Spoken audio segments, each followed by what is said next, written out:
Hello and welcome to Arrowhead Outdoor Adventures. Today's video is going to be kind of a combination between a couple of days of doe hunting, deer hunting here in Michigan.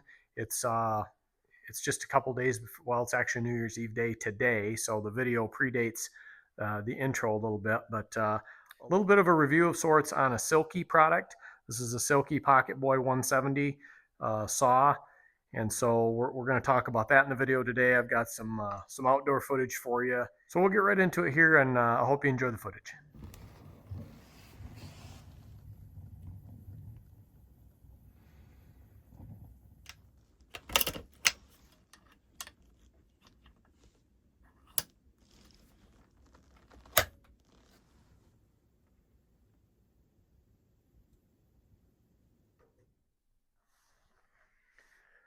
Well, good morning.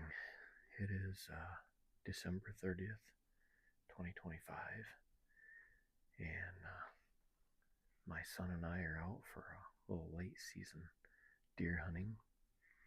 It's very cold today. Yesterday was extremely cold with 40-mile-an-hour wind gusts and whiteout conditions. So the wind's finally laid down this morning. It's still pretty stiff breeze, 15 to 20 mile an hour, but it's not gusting like it was yesterday. So saw a lot of deer in the fields on the way out to the property this morning, and caught a lot of tracks on my way back into the blind. So my son's sitting a couple 100 yards up on the edge of the woods, watching an opening, and I'm in the back of the woods this morning. So we'll see if we can't get lucky. He's actually sitting with a crossbow this morning because he's still sitting on a buck tag. So he's kind of hoping. We've seen a couple of nice ones still walking around the property. So he's kind of hoping he might fill his buck tag this morning. I'm just looking for some nice big does to fill some freezers for some people. So stick around, stay tuned, and hopefully we'll have some action for you real soon. Well, about 20 minutes ago, we had a couple of deer, look like maybe a doe and a fawn, skirt right behind the blind here. It's really thick out here. I'll show you in a minute, but they were on the back side of the brush, so couldn't tell for sure what they were, let alone get a shot at them. But they were right on the south property line where I'm hunting here, so get you a look out the back window. So they were back in there in the thick stuff. I don't know if it's showing on camera or not, but got just a light little bit. Oh, there's a couple snowflakes for you. Just very lightly snowing. Other than the sound of the wind a little bit here and there, the woods is just deathly quiet. You can hear a little crackle of a limb once in a while in the wind, and other than that, it's just the flame on the heater. Very peaceful morning.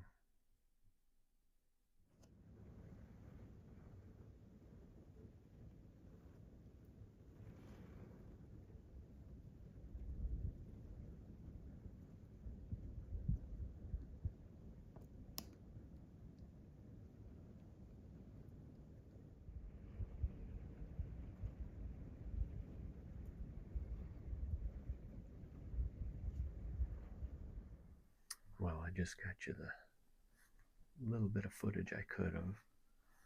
Had a couple of bucks walk right behind me, right on that same trail that the doe, I think, and doe and fawn, I think it was this morning. They walked down right behind me here in this brush, so they're on their feet and they're moving around. Kind of hoping my son would be the one seeing the bucks, not me. But the first one was a little bigger than the second one, but neither one of them would have been a shooter. But it's nice to see this late in the season, to see decent young bucks moving around that made it through. Well, that's disappointing. We went in about 11 o'clock and grabbed some lunch. I answered a bunch of comments on my other YouTube channel and got ready to head back out around 2. Put us out here, I think it's just after 2:30, between 2:30 and 3 right now. And we missed the boat. There were all kinds of deer out here when we walked in. We bumped them all out of the woods. They were coming across from the neighbor's woods. They were back here by this blind. They were everywhere. we should have slept in this morning and come out and hunted from like 10 to 2 or 10 to 3, and we'd have probably filled every tag we had. That's hunting for you though, right? So we're back in for the evening, and there's a lot of deer out here, so hopefully some more will move through yet.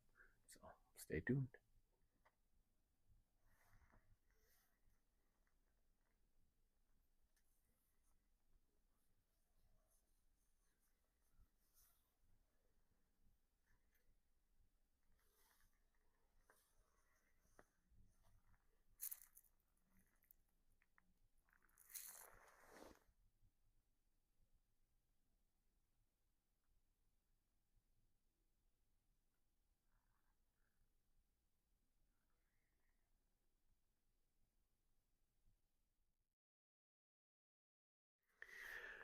Well, we're back out in the blind.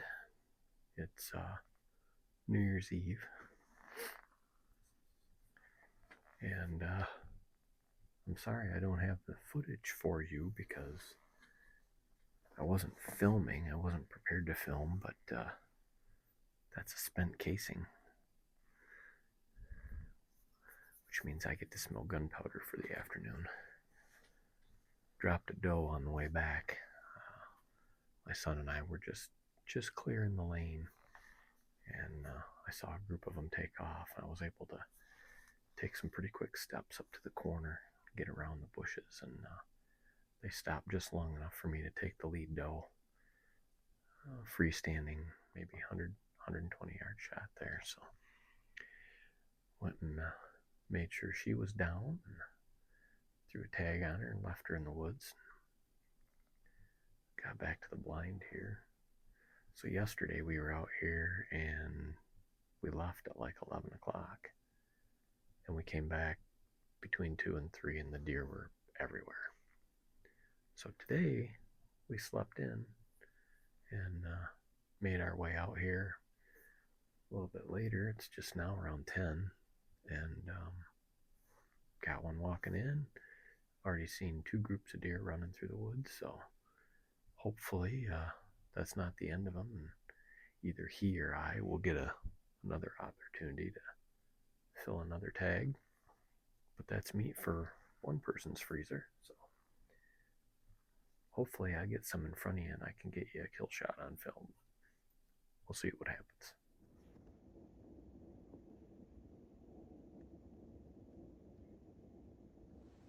I just saw a very large group of deer going across the field, and they're angling through the property right now. They look to be heading right towards where my son's sitting, so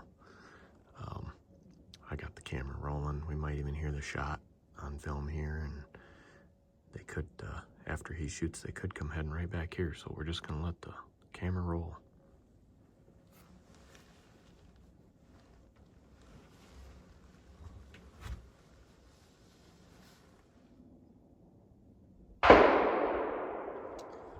There we go. They're still standing. Can I go for another?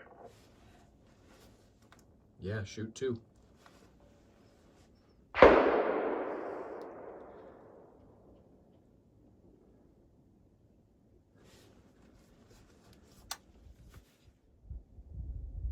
2 are just running off, and that second deer I shot dropped. Sweet. Well, that's 3. That'll probably do it for today, buddy. I'm gonna pack up and head your way.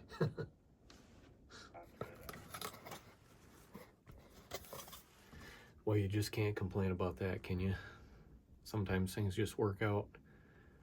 Today we slept in and headed out later, and based on what we saw yesterday, and my son just shot 2 does, so he had 2 combo tags and I have 2 doe permits, so I still have one tag in my pocket, so there's still a chance to shoot one more here before the day's over, but we're gonna get heading up that way and get these 3 taken care of.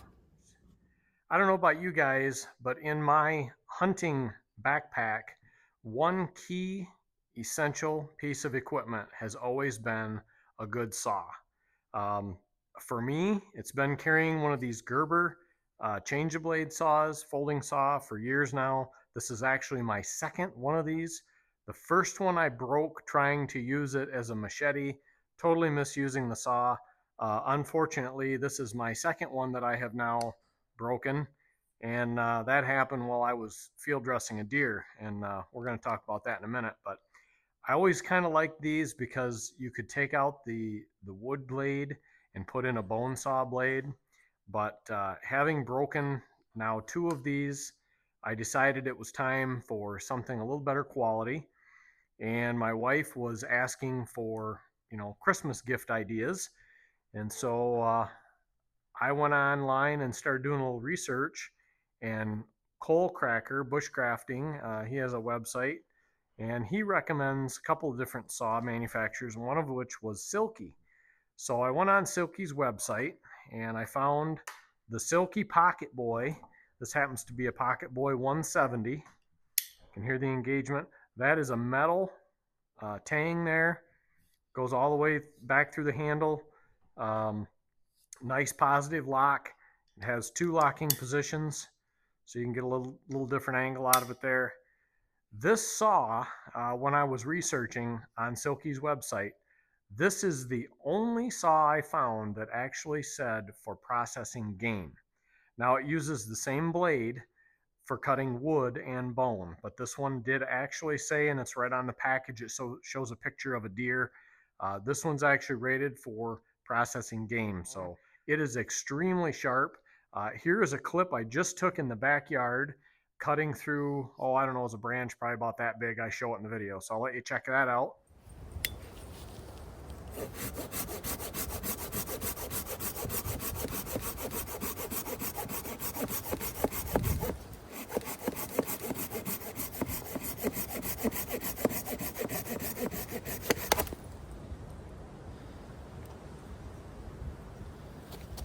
So that was just a quick video I shot a couple minutes ago in my backyard, just trying it out on a piece of wood. As you can see, it went through there very effortlessly. But for me, like I said, having a good folding saw in my backpack for deer is essential for the way I personally process or field dress my deer. Some people don't cut through the bone. Some people just reach up inside, or they cut around the pelvic bone there. They don't split it in half. But the way I do it, I like having a saw. Now, when I broke the Gerber on my deer, I think it was opening weekend, I did have a backup. I had this is also a Gerber, and this is also a bone saw. So if you run your fingers across the bone saw, it doesn't feel as sharp.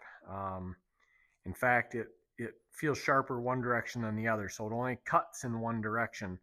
But like any saw, that short stroke there, it takes a lot of effort, much more effort than when you have a blade, that long. So, more than twice the length.